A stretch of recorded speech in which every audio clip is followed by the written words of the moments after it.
विषय, अधिकारी, संबंध और प्रयोजन। ये चार बातें ध्यान से सुनिएगा। भागवत जी का विषय क्या है? तो कहते हैं धर्म प्रयोजित कई तवोत्र परमो। सुनने वाले श्रोताओं के चित्त में परम धर्म की इच्छा प्रकट होना। परम धर्म किसे कहते हैं? शरीर को खिलाना है, शरीर को सुलाना है, शरीर को तैयार करना है, शरीर को धन कमाना है, शरीर का नाम प्रतिष्ठा यश वैभव कीर्ति करानी है, ये धर्म है। पर शरीर के भीतर विराजमान उस आत्मा के कल्याण का चिंतन करना है, ये परम धर्म है। समझ में आई बात? आप सब और मैं, हम धर्म का पालन करते हैं। इसको भोजन कराते हैं, इसको सुलाते हैं, खिलाते हैं, नहलाते हैं, धुलाते हैं, तैयार करते हैं, सब क्रिया करते हैं।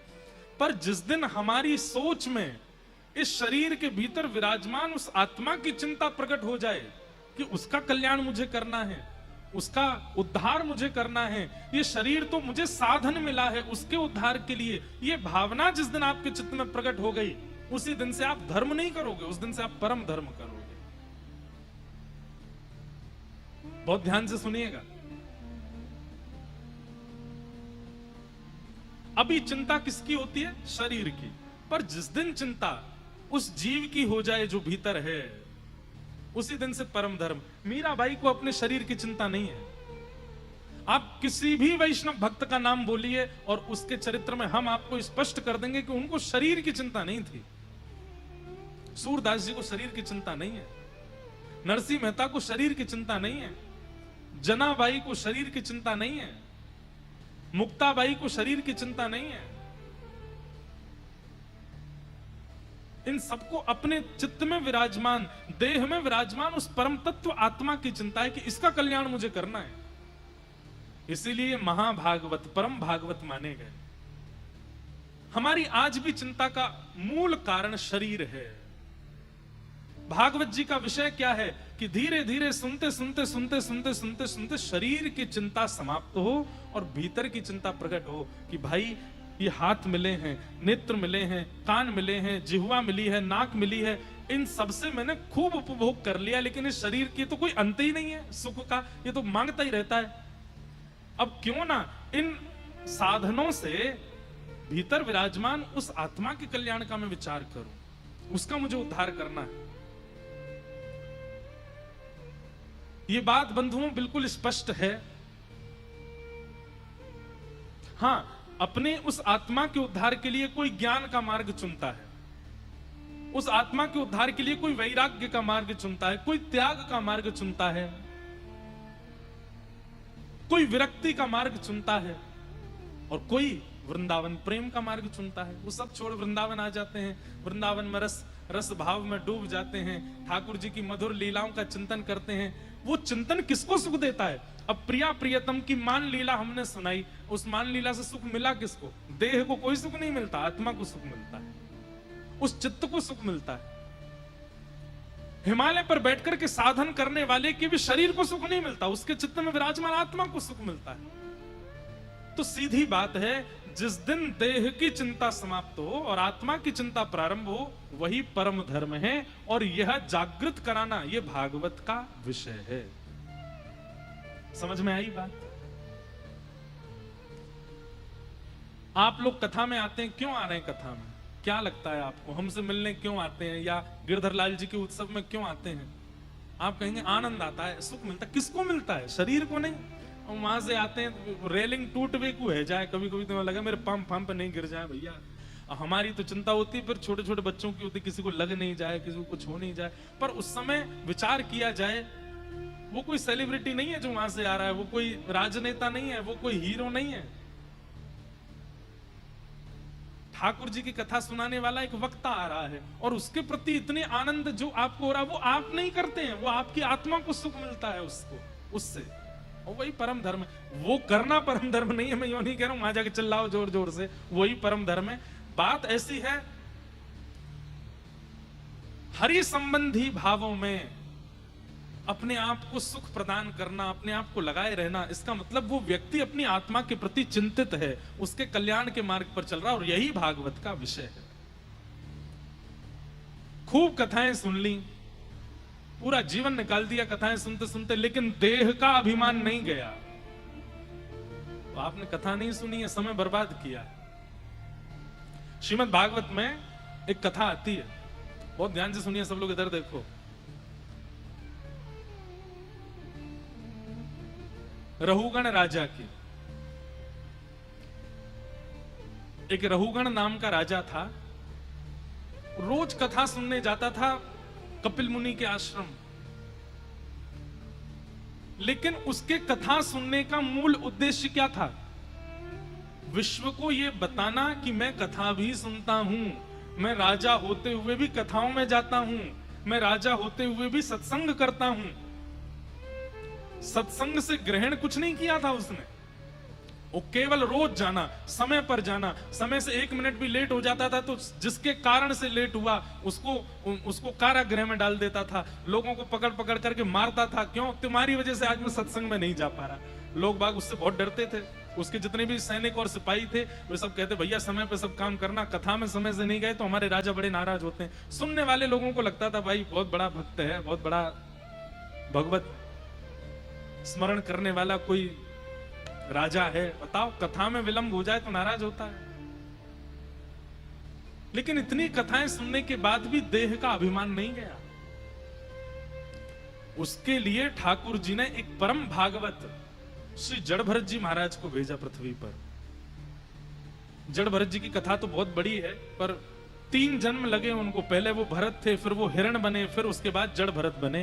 तो जड़ भरत बन करके वे एक दिन उसी राजा के यहां पर पहुंचे तो राजा ने उनको पकड़ करके अपनी पालकी में लगाया। फिर कोई घटना घटी जिसके कारण वो भरत जी पे ही नाराज हो गया। तब जड़ भरत जी ने कहा, अरे मूर्ख, ये दिखावा करते हो कथा में जाने का। इतने सालों से तुम कथा सुन रहे हो लेकिन तुम्हारे विचारों में, तुम्हारी बुद्धि में, तुम्हारे व्यवहार में कथा जैसे लक्षण नहीं आए। अभी भी देहाभिमान गया नहीं है तुम्हारे चित्त का। तब रहुगण राजा चरणों में गिर गया, बोले भगवान मैंने इतनी कथाएं सुन ली जीवन में, पर मेरे जीवन का परिवर्तन क्यों नहीं हुआ? मैं आज भी देहाभिमानी क्यों हूं? तब जड़ भरत जी महाराज कहते हैं कि किस उद्देश्य से कथा में जाते हो, यह विशेष बात है। केवल सुनने जा रहे हैं, केवल समय व्यतीत करने जा रहे हैं, मनोरंजन की भावना से जा रहे हैं तो कोई फर्क नहीं पड़ेगा। लेकिन चित्त में ये भावना धारण करके जाएंगे कि इस शरीर में विराजमान उस आत्मा का उद्धार होना चाहिए, इस भावना से कथा में जाओगे तो धीमे धीमे चिंता प्रकट होगी, धीमे धीमे चिंता ही चिंतन में लगाएगी और उस चिंता चिंतन दोनों से देह में विराजमान उस आत्मा का कल्याण करोगे। इसलिए बंधुओं, कथाएं कितनी सुनी ये जरूरी नहीं है, मैंने कथाएं कितनी करी ये आवश्यक नहीं है, पर हमारी चिंता शरीर से निकल करके आत्मा में गई कि नहीं ये आवश्यक है।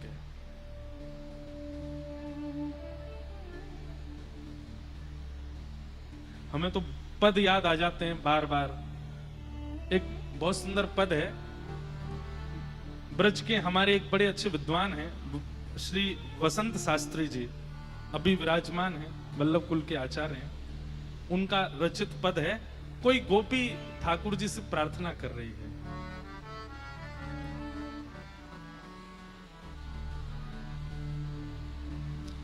तुम मेरी एक बात न राखी, तुम मेरी एक बात न राखी, तुम मेरी एक बात न राखी, तुम मेरी बात न राखी।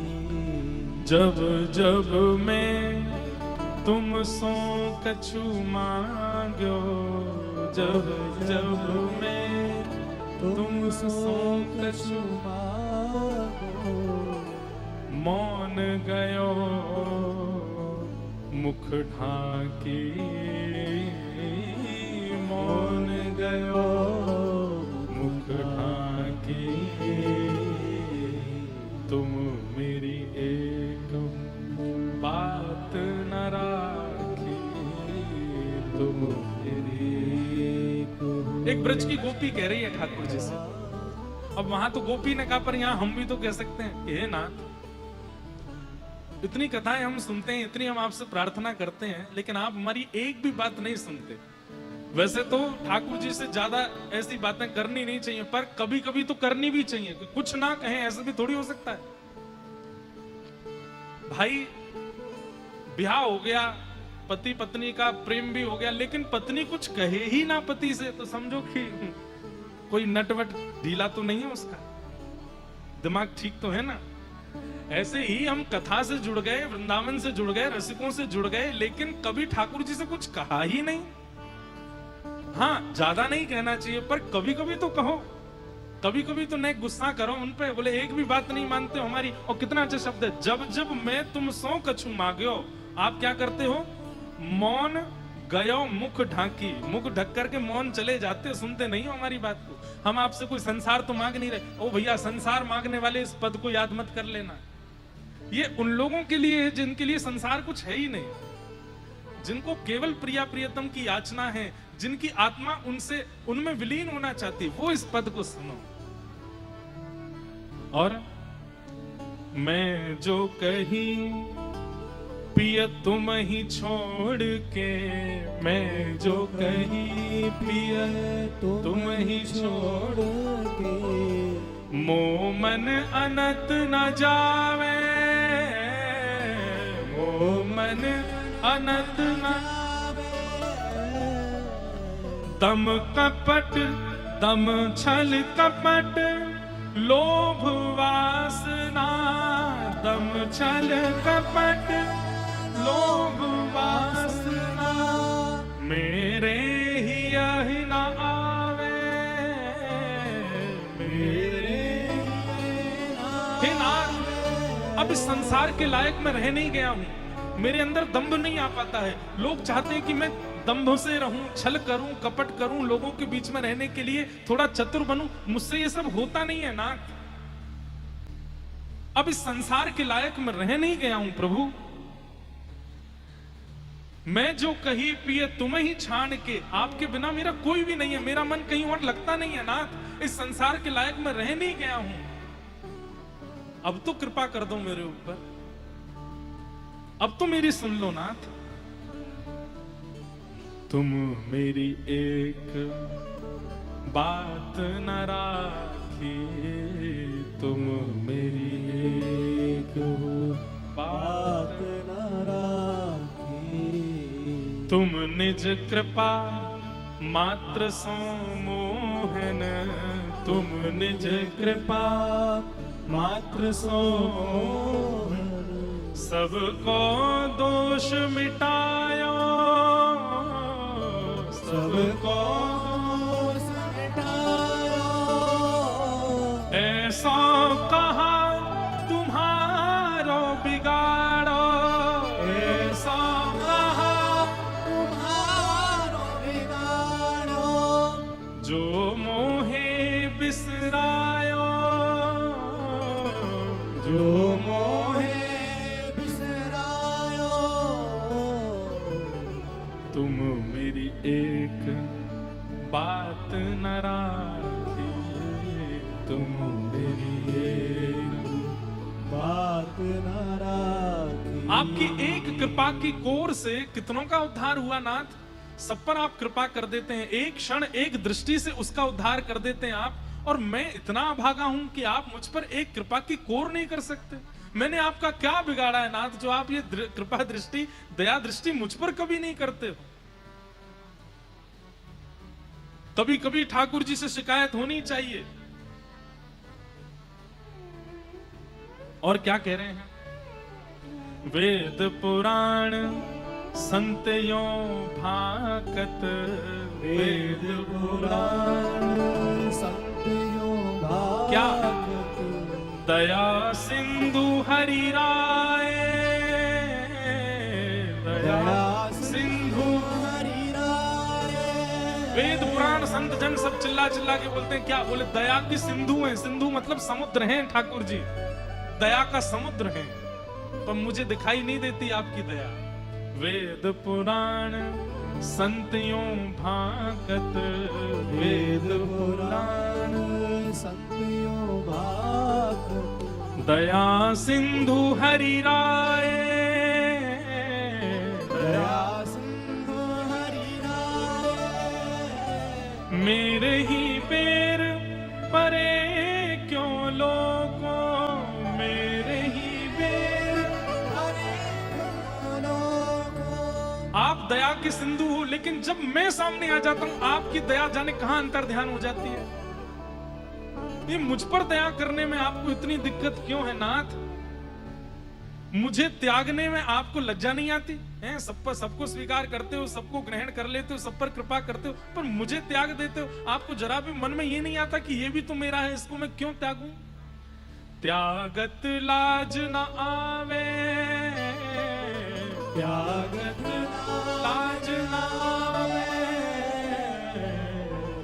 तुम मेरी एक बात न राखी, तुम बात न राखी। मेरे एक सहारे तुम ही, मेरे एक सहारे तुम ही, जो हूँ तुम्हें न पाऊं, जो तुम्हें न पाऊं। हे नाथ, मेरे केवल आप हो, और अगर मैं आपको भी प्राप्त नहीं कर पाया तो धिक्कार है मेरे जीवन को। मेरे जीवन का आसरा कोई और नहीं है, मैं किसी और के आश्रय में नहीं हूं। मेरे एक सहारे तुम हो, मेरे एक सहारे तुम हो, जो हूं तुम्हें न पाऊं, जो हे नाथ, आप मेरे आश्रय हैं और मैं आपको भी प्राप्त नहीं कर पाया तो बसंत भव सिंध ही डूबत, तो बसंत भव सिंध डूबत। मैं भव सागर में डूब जाऊंगा यदि मैं आपको प्राप्त नहीं कर पाया तो। लेकिन फिर अंत में ठाकुर जी को थोड़ा डरा देना है क्या? मैं तो डूबूंगा ही, लेकिन साथ में तुम रोहु नाम डुबाऊं, तुम रोहु नाम डुबाऊं। अरे भैया, इस भवसागर में कौन डूब गया? ठाकुर जी की निरंतर कथा करवे वालों इंद्रेश डूब गए हैं। मैं डूबूंगा तो ठाकुर जी याद रखियो तुम्हारा नाम भी डूबेगा। प्रहलाद जी कह रहे हैं नाथ, अगर मैं डूबा तो आपकी भी लाज जाएगी। क्यों? बोले कौन डूबा? कोई ये नहीं कहेगा कि हिरण्यकश्यप का पुत्र प्रहलाद। अरे हरि का स्मरण करने वाला प्रहलाद डूब गया।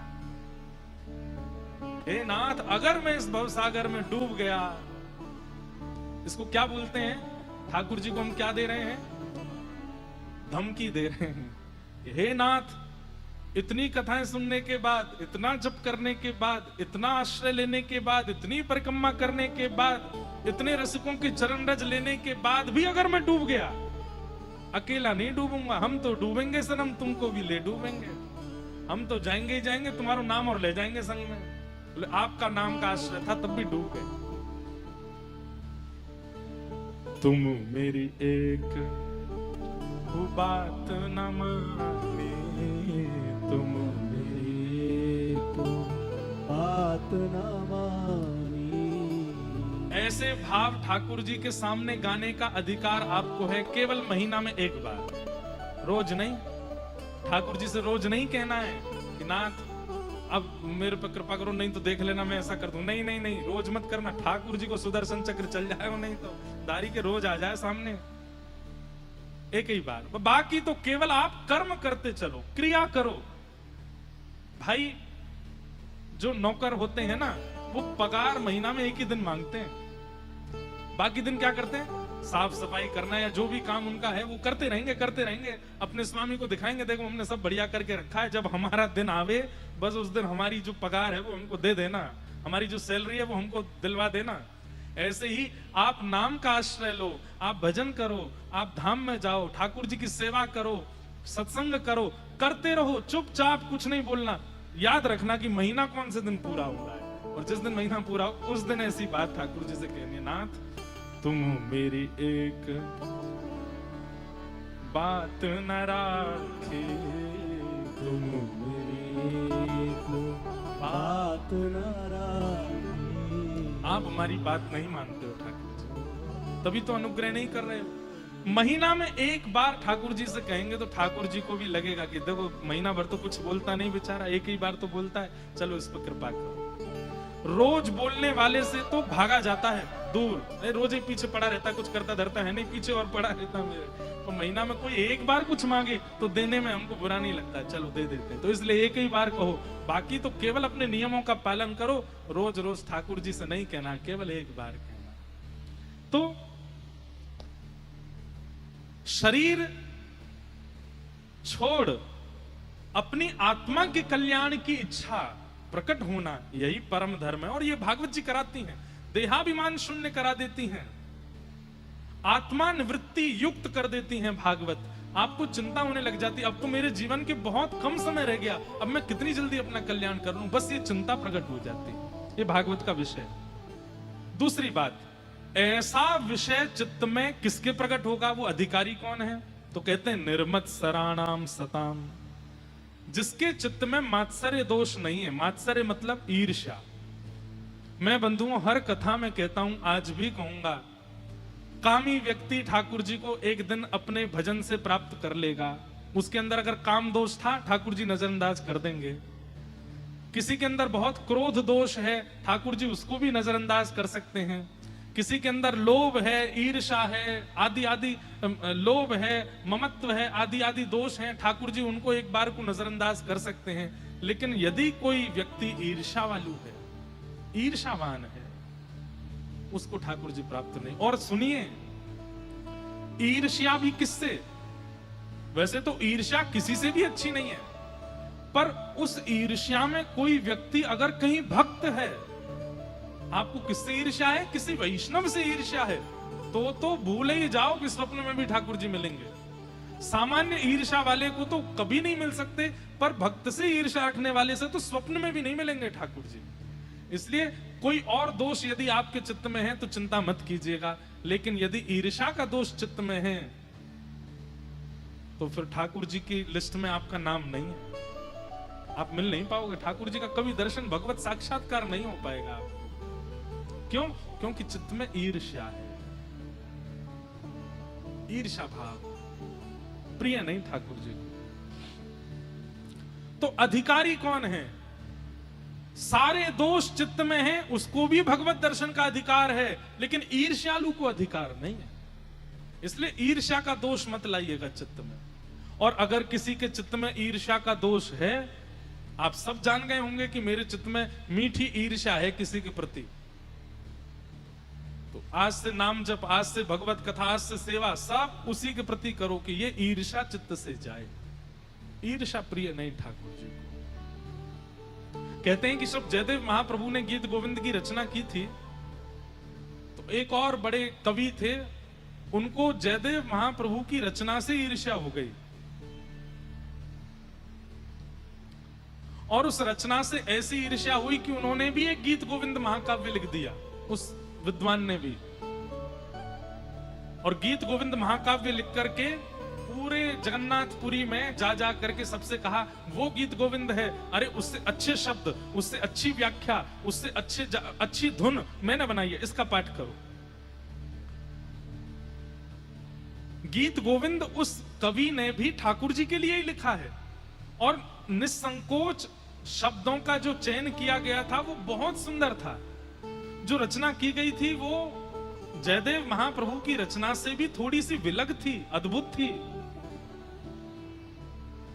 कई लोग उसके प्रभाव में आने लगे, और कई लोग मूल गीत गोविंद को छोड़ करके, जो एक नए कवि ने गीत गोविंद लिखा है, ईर्ष्या में आकर के उसका पाठ करने लगे। किसी ने जाकर के श्री जगन्नाथ महाप्रभु के सामने वो नया वाला गीत गोविंद गा दिया। जैसे ही उस गीत गोविंद का गान किया, ठाकुर जी ने अपने कपाट बंद कर लिए, जबकि गाया ठाकुर जी का ही यश जा रहा है, लेकिन ठाकुर जी को सुनने में अच्छा नहीं लगा। और उसी रात्रि में ठाकुर जी नृसिंह रूप धारण करके जगन्नाथ भगवान पहुंच गए उस नए कवि के पास, और जाकर के उसको क्रोध में भर के बोले कि अगर तैने ये गीत गोविंद अपना विश्राम नहीं किया तो मैं हिरण्यकश्यप का जैसे पेट विदर्ण किया था ऐसे तेरा भी वध कर दूंगा। एक ही गीत गोविंद है और एक ही महाकवि जयदेव हैं, उनके अलावा अगर इनसे ईर्ष्या करके कोई और कुछ लिखने का प्रयास करेगा तो मैं उसको जीवित नहीं छोड़ूंगा। ठाकुर जी का प्रेम देखो। उसने पूछा, नाथ मैं क्या करूं? आपका ही तो यश गाया। बोले लेकिन तुमने ईर्ष्या युक्त होकर के गाया है, तुम जयदेव महाप्रभु से ईर्ष्या करते हो। तुम यदि रचना करते, मेरे प्रेम में पढ़ के करते, ईर्ष्या करके नहीं करते तो मैं स्वीकार करता, पर तुम्हारी रचना में मैं मूल आधार नहीं हूं। जयदेव महाप्रभु से अच्छा करना है, ये आधार था, ये मुझे प्रिय नहीं है। तो बोले क्या करूं? तो बोले एक काम को, अपना गीत गोविंद समुद्र में बहा दो, और तुम्हें बहुत इच्छा है ना हमारे कुछ प्रस्तुत करने की, तो एक सर्ग गीत गोविंद में जयदेव महाप्रभु के में तुम्हारा भी हम लगवा देंगे, लेकिन ईर्ष्या मत करो। ठाकुर जी को ईर्ष्या प्रिय नहीं, इसलिए अगर चित्त में ईर्ष्या का भाव है तो यह बात निश्चित मान लीजिए कि ठाकुर जी बहुत दूर है।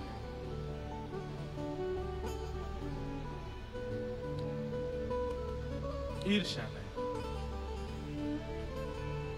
तो भागवत जी कह रही हैं कि भागवत का अधिकारी कौन, ठाकुर जी का अधिकारी कौन? बोले जिसके चित्त में मात्सर्य दोष यानी कि ईर्ष्या नहीं है, वो ठाकुर जी को प्राप्त हो सकता है।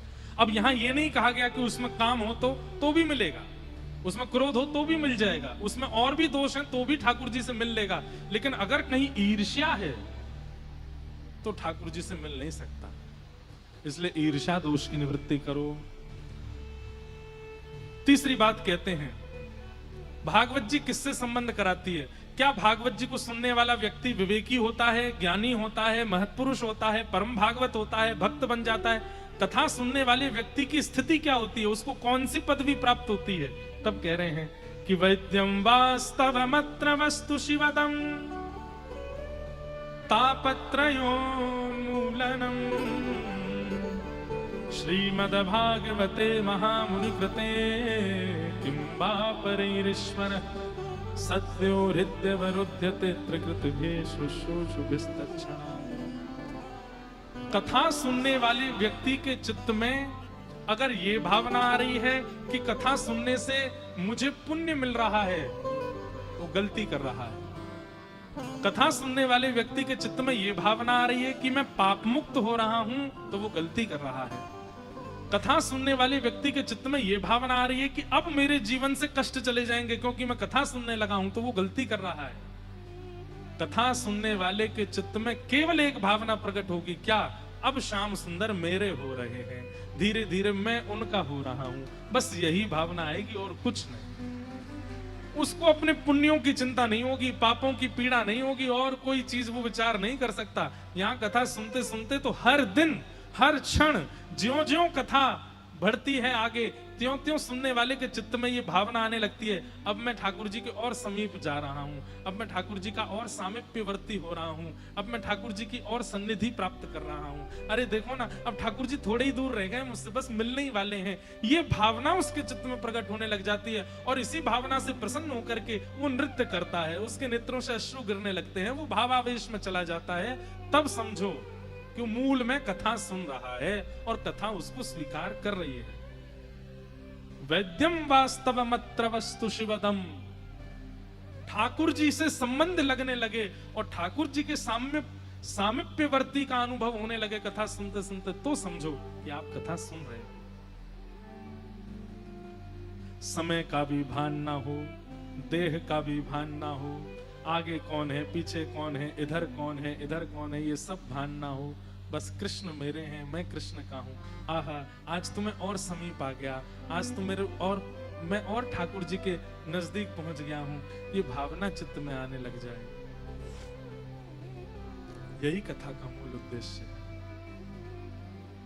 यह संसार सकल जग झूठा, झूठा कुल रानाता। यह संसार सकल जग झूठा, झूठा कुल रानाता।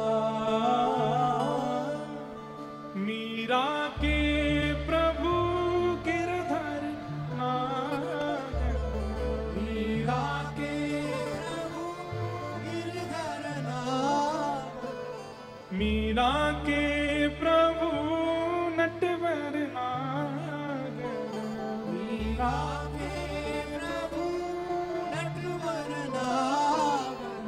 हरि चरणाचितराचि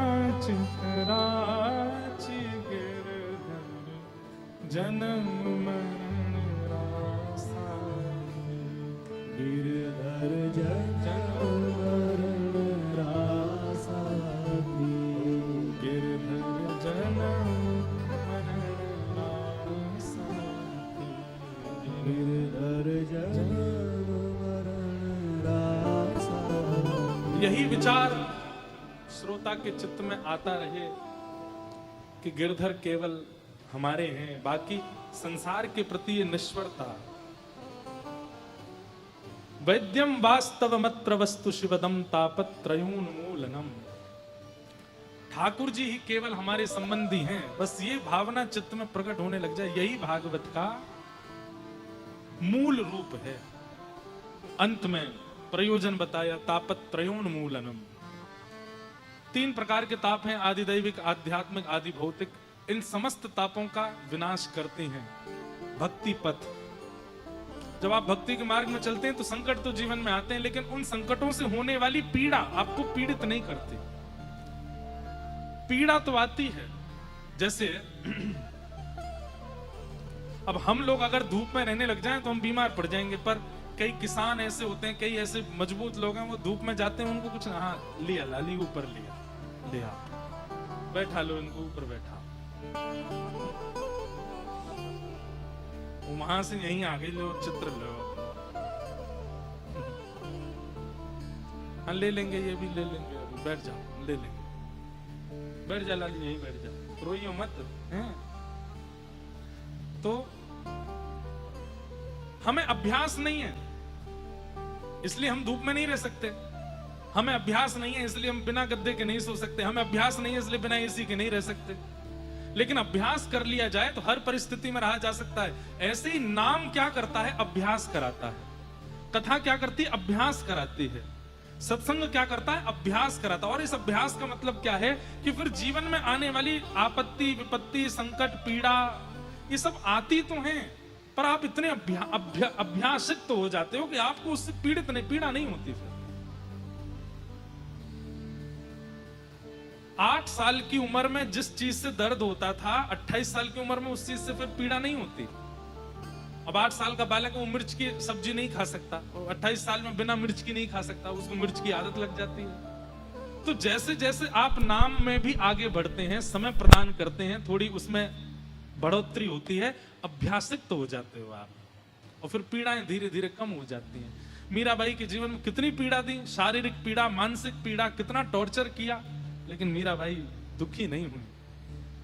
पल पल पिय को रूप निहारू, निरख निरख सुख पाती, ऊंचे चढ़ चढ़ पंथ निहारू। क्या देखती है? वृंदावन की ओर देखती है। मीराबाई जहां भी रही उस दिशा को कभी नहीं भूलती हैं जिस दिशा में वृंदावन है, और उस दिशा की ओर देखती हैं कि श्याम सुंदर आ रहे होंगे या श्याम सुंदर मेरे समीप आ रहे होंगे। हरि चरणाचितराचि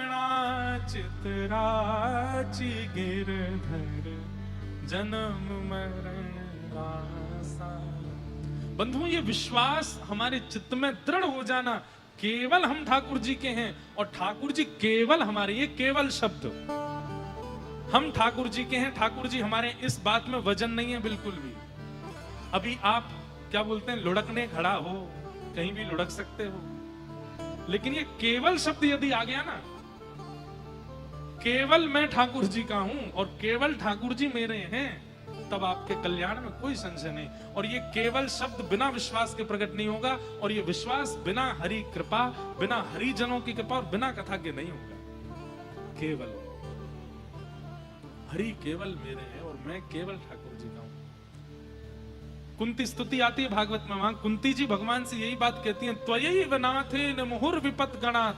वो त्वयैव शब्द का अर्थ क्या है? त्वयैव मतलब केवल आप मेरे हो और मेरा संसार में कोई नहीं है। ठाकुर जी लुट गए, बिक गए कुंती के ऊपर, अपने बेटों के सामने, अपने परिवार के सामने कहती है कि केवल आप मेरे हो और इस संसार में किसी और को मैं अपना कह नहीं सकती। इसलिए भैया ये भावना चित्त में प्रकट होना, ये भागवत का उद्देश्य है। ये केवलत्व, ये समर्पितत्व ठाकुर जी के प्रति हो जाए आपका। श्रीमद् भागवते महामुनि कृते किंबा परैरीश्वर सद्यो हृदयवरुद्धते त्रिकृतिभिः शुश्रूषुभिस्तच्छणा। बोले भागवत जी में इतनी सामर्थ्य है कि श्रीमद् भागवत सुनने की इच्छा मात्र अगर प्रकट हो जाए, घर में बैठे बैठे मन में आ जाए कथा सुनने जाएंगे, उसी समय हरि प्रकट होने लग जाते हैं चित्त में। इसको कथा में जाने की इच्छा हो रही है, ठाकुर जी उसी समय आपके चित्त को स्वीकार कर लेते हैं। कहते हैं कि भैया आके कथा सुनने लगे, बैठ गए और सुनने लग गए, तब क्या होगा ये बात की बात है। आपने घर बैठे बैठे सोच लिया कि मुझे कथा सुनने जाना है, उसी समय ठाकुर जी को अच्छा लगने लगता है आपका चित्त। ठाकुर जी अरे भैया कितनो प्यारो है, या को हृदय कितनो बढ़िया है, मैं तो या में जाके बैठ जाऊं, या मैं अपना सिंहासन धर लूं। क्यों? मेरी कथा सुनने की इच्छा प्रकट हो रही है इसके चित्त में। ये बात मैं नहीं कह रहा हूं, वे तो व्यास जी महाराज कह रहे हैं। श्रीमद् भागवते महामुनि कृते किंबापैरीश्वरः सद्यो हृदयवरुध्यते त्रिकृतिभिः शुश्रूषुभिस्तच्छणात्। किसी के चित्त में यदि गलती से भी आ जाता ना कि चलो मैं कथा सुनने जाऊंगा, चाहे उसके कितने भी विकार हो, कितना भी दूषित हो, कितना भी पापी हो, ठाकुर जी को उसका चित्त भा जाता। अरे वाह कितना अच्छा है, मैं यहाँ के चित्त में जाके बैठ जाऊंगा। आचार्य चरण कहते हैं कि जब आपका चित्त ठाकुर जी को इतना प्रिय लग सकता है, केवल कथा सुनने की इच्छा मात्र से कथा सुनने लगे और पालन करने लगे, तो ठाकुर जी को कितना प्रिय लगेगा आपका भाव। आप कितने प्रिय लगोगे ठाकुर जी को।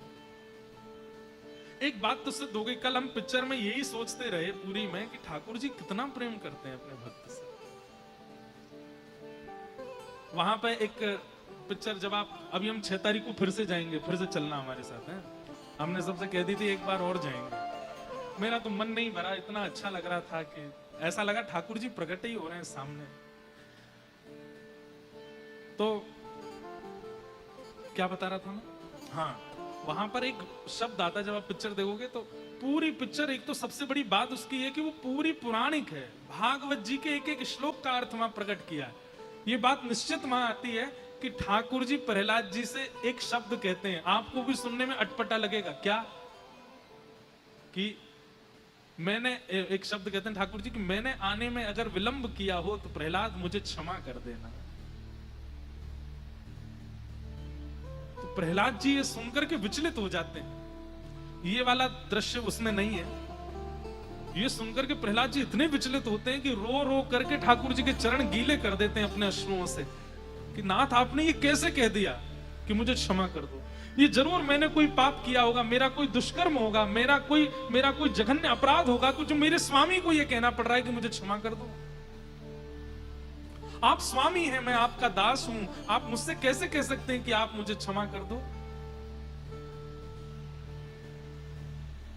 तब ठाकुर जी एक बात वहां कहते हैं, बोले कि जब तक भक्त से मैं नहीं मिलता तब तक मैं स्वामी हूं और वो दास है, और जैसे ही मैं भक्त के सन्मुख आ जाता हूं तो मैं उसको स्वामी बना के उसका दास बन जाता हूं। फिर अनुप्रजाम में हम नित्यम पूये ये तन्य रेणु भी। ठाकुर जी क्या उपमा देते हैं, ध्यान से सुनना।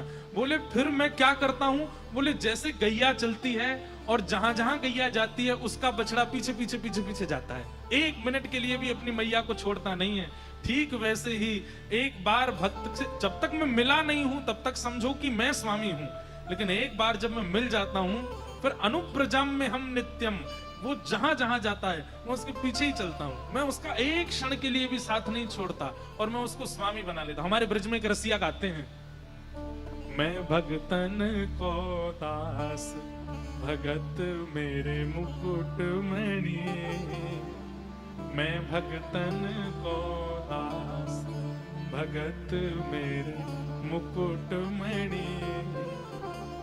मुझे पूरा रसिया मुझे आता नहीं है, एक दिन सुनाऊंगा। ठाकुर जी गा रहे हैं, मैं भगतन को दास भगत मेरे मुकुट मणि। कभी कभी पता है कथा कहते कहते मुझे क्या लगता है, जैसे मां ने लड्डू बनाया, किसके लिए बनाया? बेटे के लिए बनाया। बेटे को लड्डू बहुत पसंद है, लेकिन मां उसको दे नहीं रही है। क्यों? मां